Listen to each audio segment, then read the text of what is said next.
I took a survey of 67 speech therapists. Every single one was on chats, on emails, and I asked them on a scale from 1 to 5, how confident are you to treat stuttering to help people speak with fluency? But when it's lowest, 5 is the highest. Not 1 5, not 1 4, a few 3s. Everyone else, close call, 1 or 2.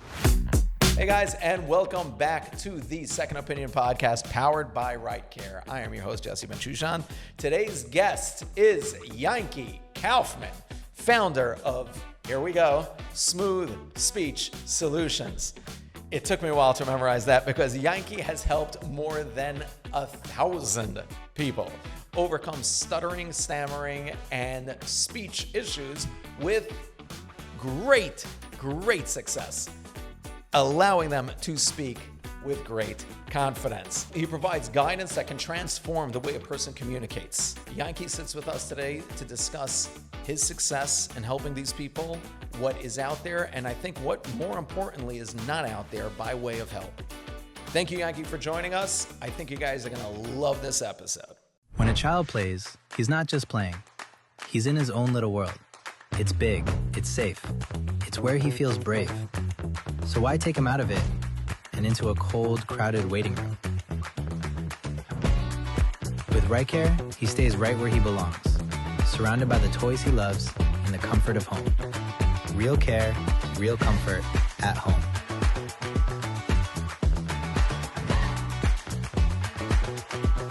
Rite Care, at home, just a call away.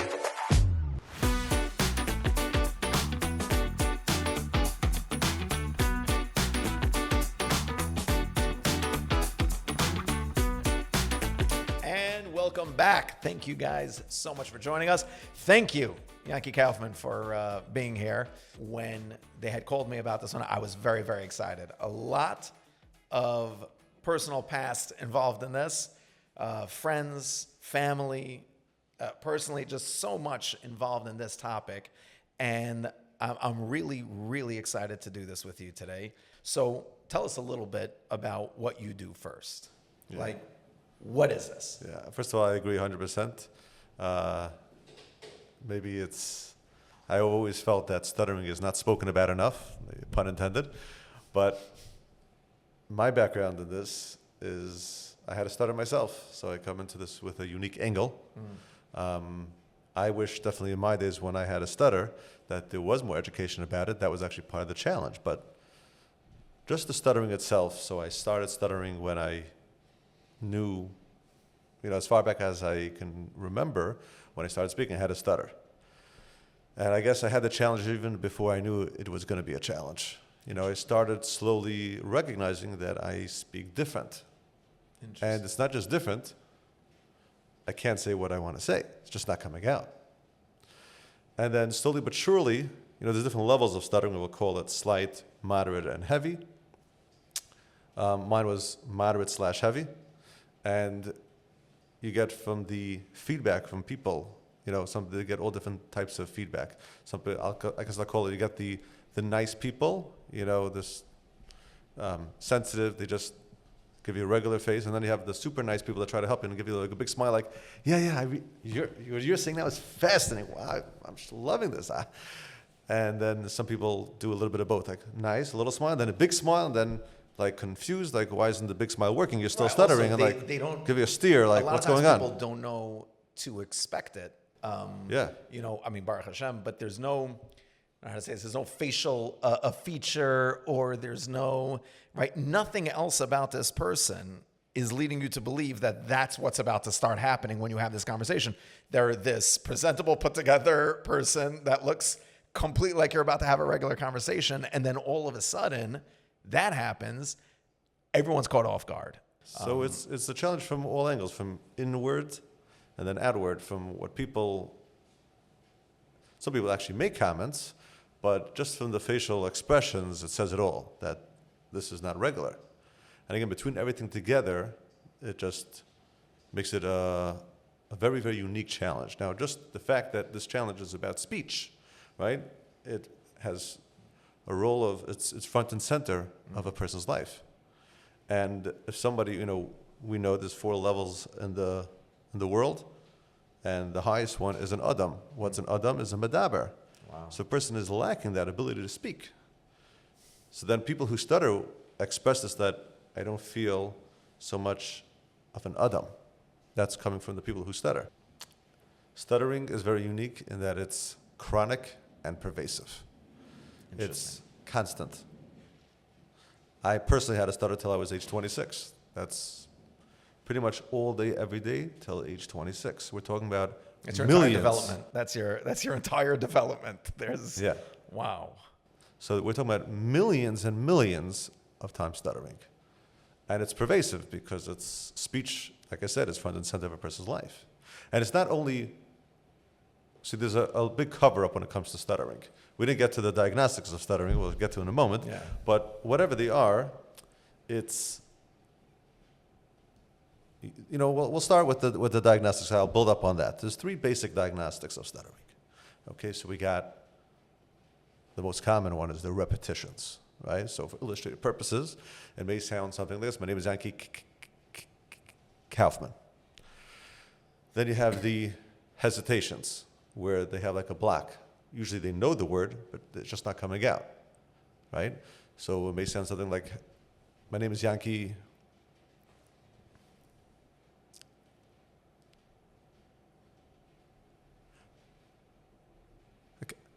Kaufman.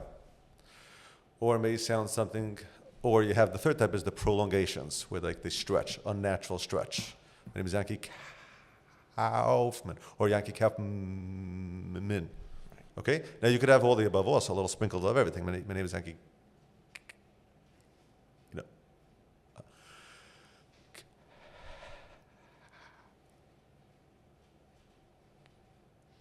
Wow, really? For that long? Wait, I'm not done.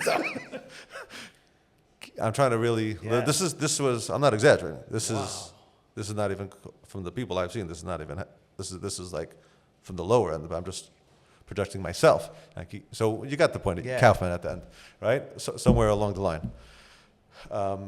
So these are the 3 like the cut and dry diagnostics of stuttering. And then you have very popular ones is the secondary behaviors, okay, that come along with stuttering. I'll explain it that it comes to the energy that they're trying to get it out because it's not coming, so they start to push. So how does that manifest when you try to push? All different ways by different types of people. So it may look, a lot of times it's with their losing focus with their eyes, or they're blinking, or they're looking away, or they're jaw jerking, or head movements. So it may sound something like,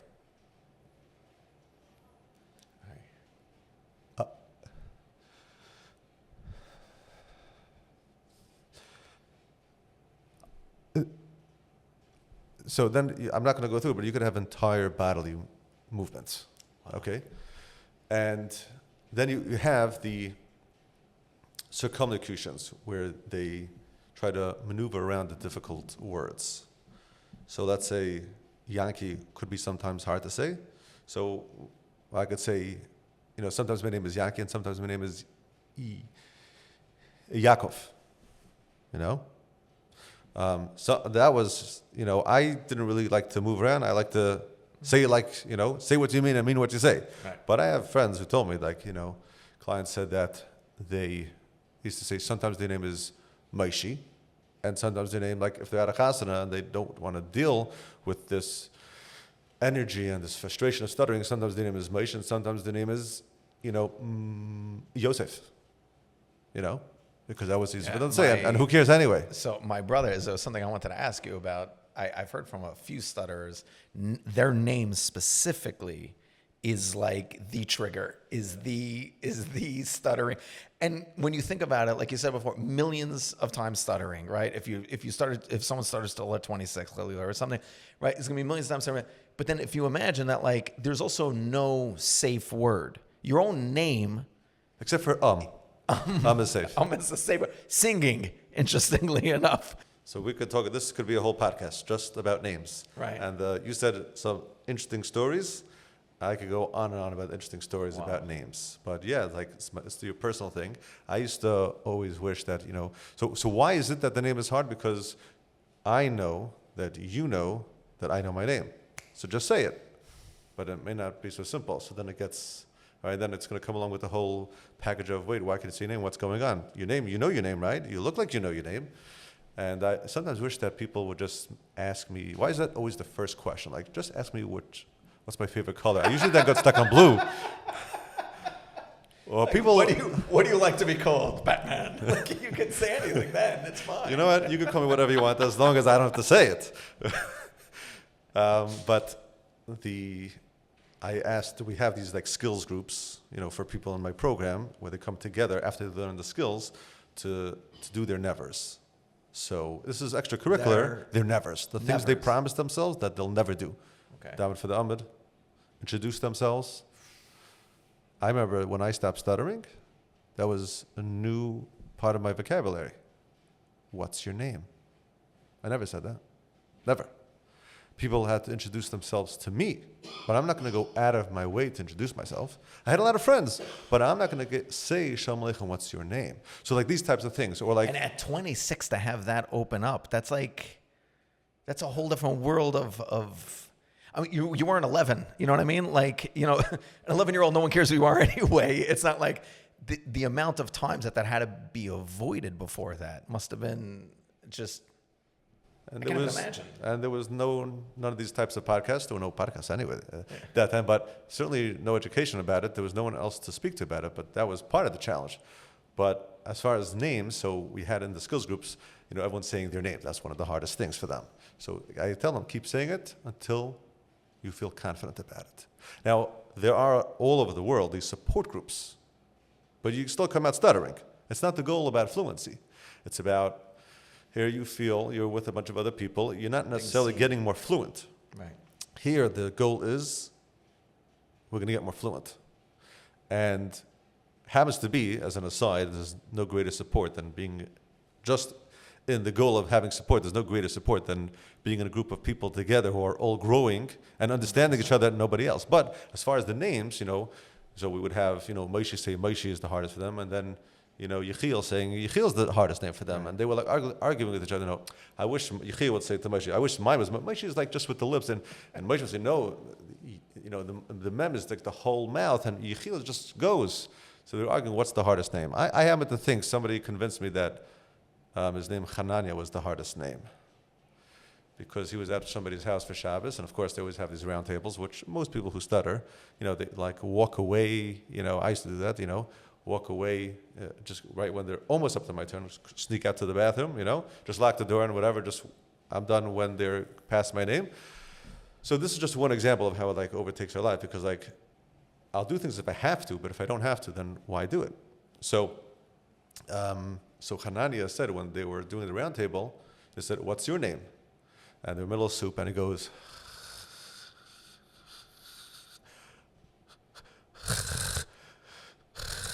and so he said, wait, stop.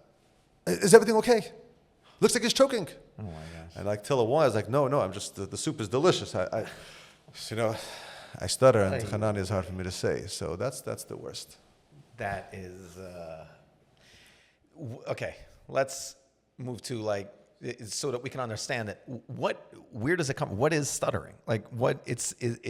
You said that you had started as far back as you can remember, you were speaking differently than other kids. Is that the norm, that a kid just starts developing with that stutter? Do people just randomly pop out with a stutter, at 8 years old after they've been talking, regular? So there's 3 different types of stutterings.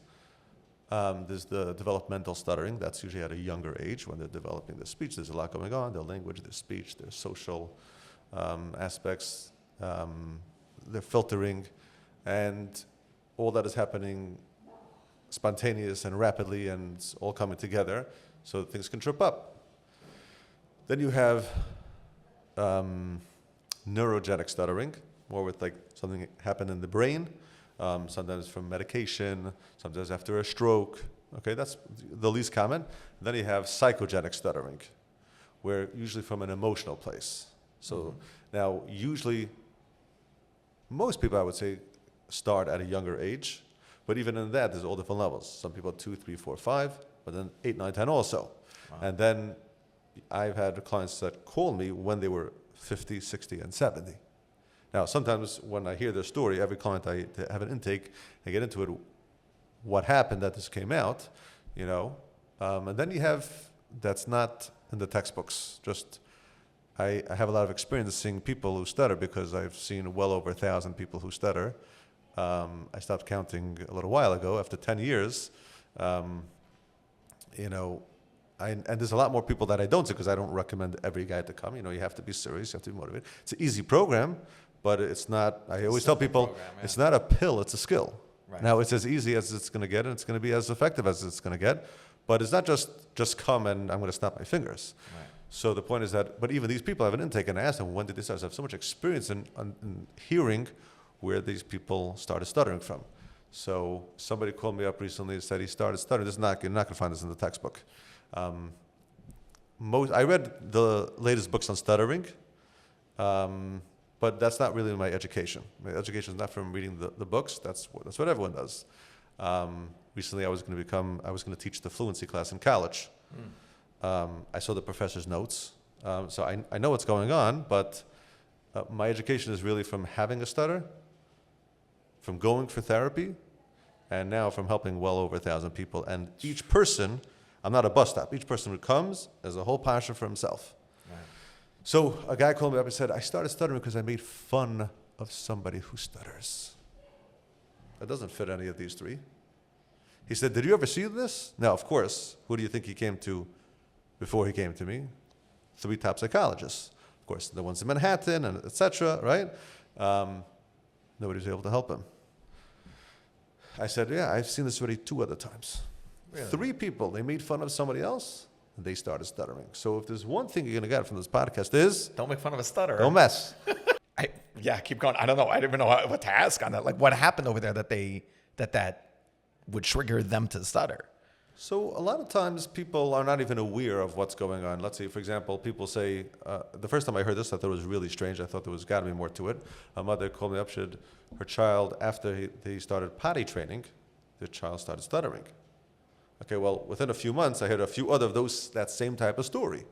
So you have to try to figure out what happened. Sometimes it's not just about potty training, it's what came along with that. Like, for example, one time the mother told me she made a whole incentive.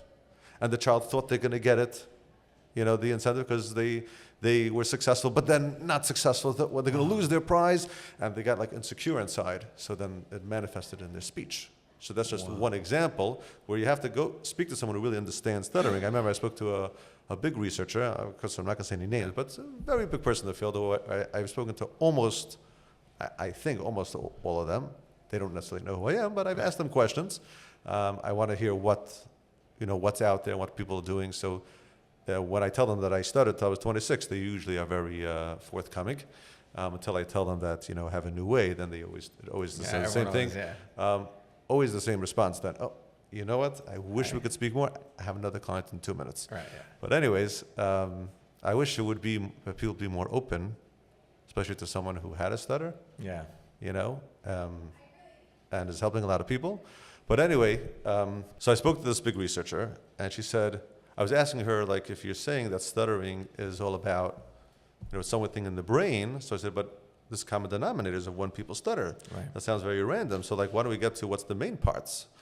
So I said, if somebody, you say it's not parents' fault, and that's one of the myths of stuttering. It's not a fact.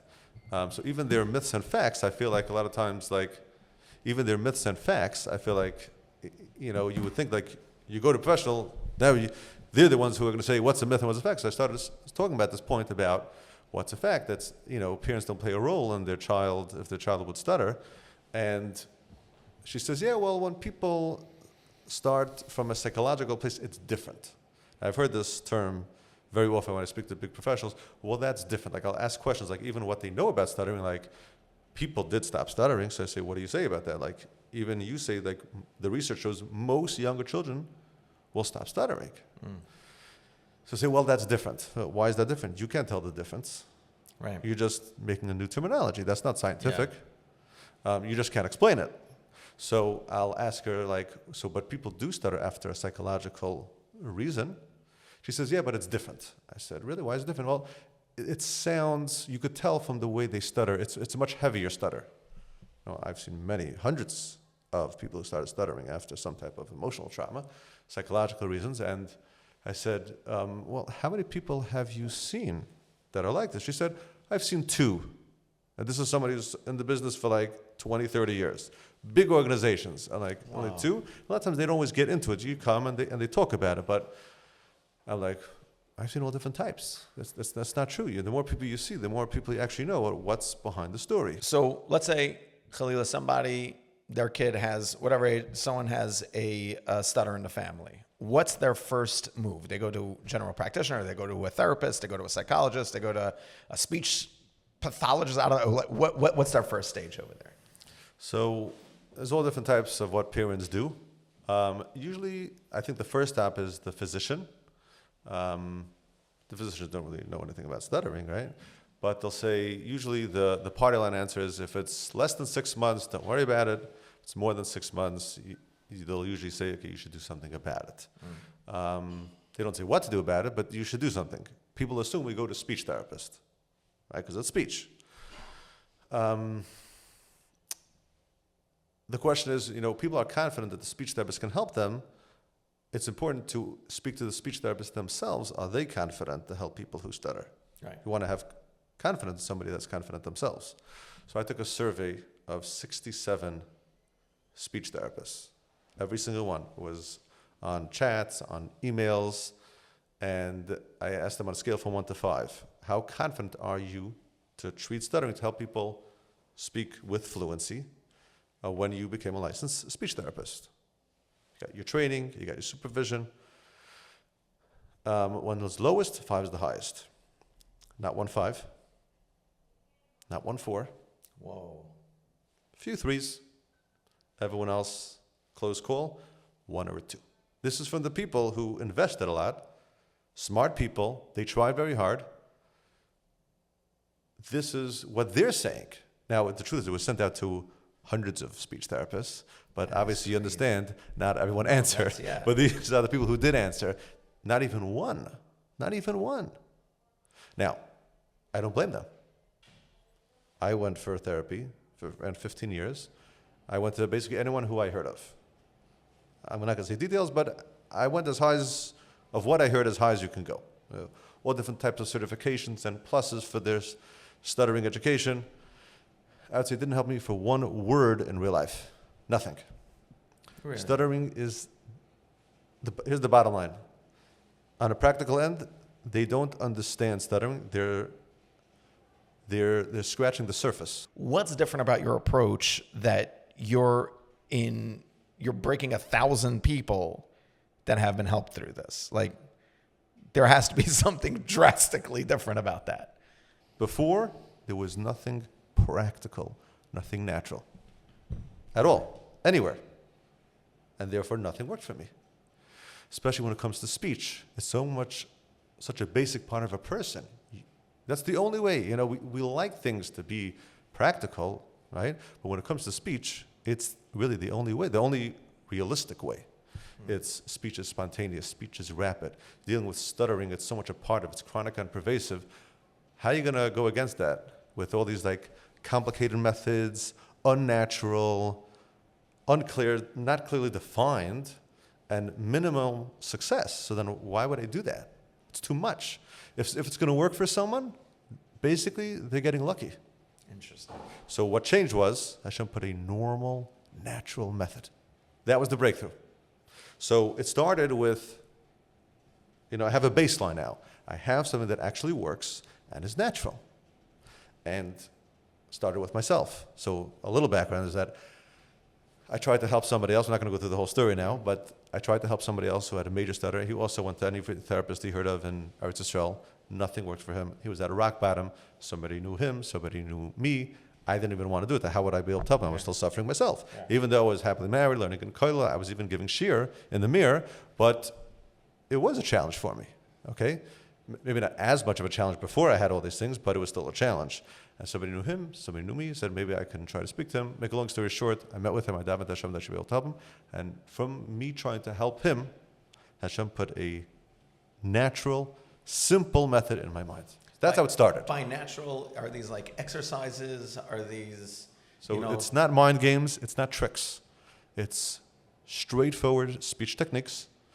I don't want to sound like it's, there's obviously a methodology behind it. It's there's a lot of small steps, but that's the idea. It's got to be small, doable, bite-sized steps that people can see results. Before they're coming in, they have no control over their speech. They never know when they're going to stutter. And now they start to see, hey, wow, I can say what I want to say, how I want to say it. And, it started with myself. And then from when I stopped stuttering, it was just nonstop for the last almost 12 years now without breaks. Just all day, pretty much, except for Shabbos and Yom Tov, just stuttering. All different types from all over the world. I've been flown out by therapy organizations all over the world and flown out again and again and again to these places. I would say from the first, after 500 people that I've seen, I realized first I thought what I'm doing is taking the best of what's out there, but packaging is a matter of packaging that made it that was more natural. After 500 people, I realized I surpassed the way the field understands stuttering. And that's when I started to train in therapists. So that's what the people who stutter want. Obviously, when I went for therapy, again, nothing worked for me, but and I tried things on my own and nothing worked. I wasn't hoping 100%. Of course, I wish 100%, but I was really hoping, show me something 70, 80, something nice, something that's going to make an impact. But I didn't get anywhere. So we want significant fluency. Now, I believe people can do much more than significant fluency, but let's just start with that. What do people want? But the therapists don't know how to do that for the most part. And therefore, they're trying to convince people, this is what you should want. We're just being practical. This is what we can offer you. So if you go, and they'll hide behind, well, there's no such thing as a cure, always, every person. So therefore, they go opposite extreme. So this is what we can offer you. So there's a big contrast between what the people want and what the therapists are offering people. Now, interesting. So when it comes to you're looking into different places, no one's going to tell you exactly what they do, obviously. But find out what is the general approach. And see if that's something you want. Not just, oh, I heard they do stuttering. Everybody has a little success. You have to be talented to do this for 10, 20 years and not help anyone. Yeah. But you want to find out, sometimes sometimes people tell me, oh, they help the 3-year-old. A 3-year-old is a totally different thing. We'll get into that. There's a different treatment plan.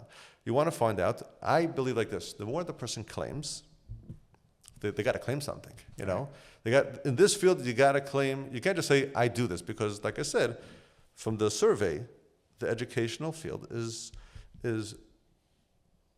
let's say they're still scratching the surface. Even in the research, it's shifting towards, let's find medication for this, or it's all about counseling. Right. So they were shifting away from fluency.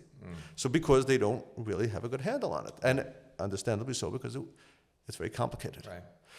So when you're going to someone, you want to find out, do they have a system even? Not just say, oh, this is something I do. Right. So then it's just an experiment. Right.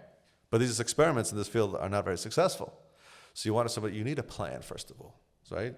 So I tell people we have a plan. We teach skills. We help people implement it, and then we have a maintenance. Okay, obviously somebody calls me, there's a lot more to share, but we have a plan. And I tell them how long it takes and what to expect and what qualities you need. And we have an intake. But the more they say, the more they have to prove. So I try to prove it, and I'm going to keep proving it more and more, but I try to prove it in every way possible. So, of course, from the professional backings, the doctors, the speech therapists, the stuttering specialists, the neurologists, the directors of education.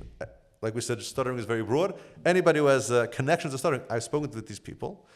Firstly, I wanted to hear their advice, but when I started this, everybody just told me what you're doing is amazing. Yeah. And I didn't know this, but everyone was telling me, you're doing best practices in their field. And then I wanted their endorsements, and I have really solid endorsements from big professionals. That's step one. Not for one or two people, for many, many people. Then I have stuttering specialists that work under me. Talk to them, see what they say. They'll say this is the best way that they know of.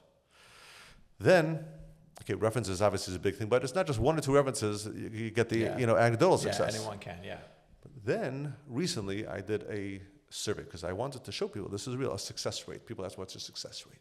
So again, You can't just Very shoot out a hard number. thing to- yeah, I yeah. sometimes tell people, I hope you just ask me to test me, because if I tell you a number without explaining, then you should just hang up and run. Yeah, Because yeah. what does that mean? Success. Yeah, yeah.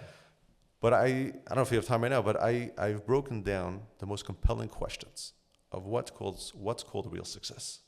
Is it practical in real life? Right. Did you see fluency improvement in real life? Would you recommend this program to others? On a scale from 1 to 4, how effective are the skills when you apply them properly? Yeah. There's some effort that they have to put in themselves. Yeah, yeah. So the most compelling questions: do you understand stuttering better? Suffice it to say, I have 3 case studies. The first one was over 100 people. A smashing success. I'm going to say, just to keep it simple, over 98%. Wow. The second one was more detailed. It was with dates, signed signatures, every single person, no cherry picking. It said exactly all the details. And then I passed it through, you probably know, it's Dr. Yossi Schaefer in Lakewood. Yeah, sure, yeah. So he's a very reputable therapist. He's someone who I asked advice and got his recommendation for. And I asked all these clients, is it okay if I send it just to this doctor so somebody can review it? I showed him all the details. I showed him the surveys. His reaction was, again, over 98% and much more detailed. He slammed his hand on the desk and says, "This is crazy. Everybody has to know about this." Wow. Then I even did, my mindset is from when I had a stutter, was always 2 things, 2 words. My mindset was, what works?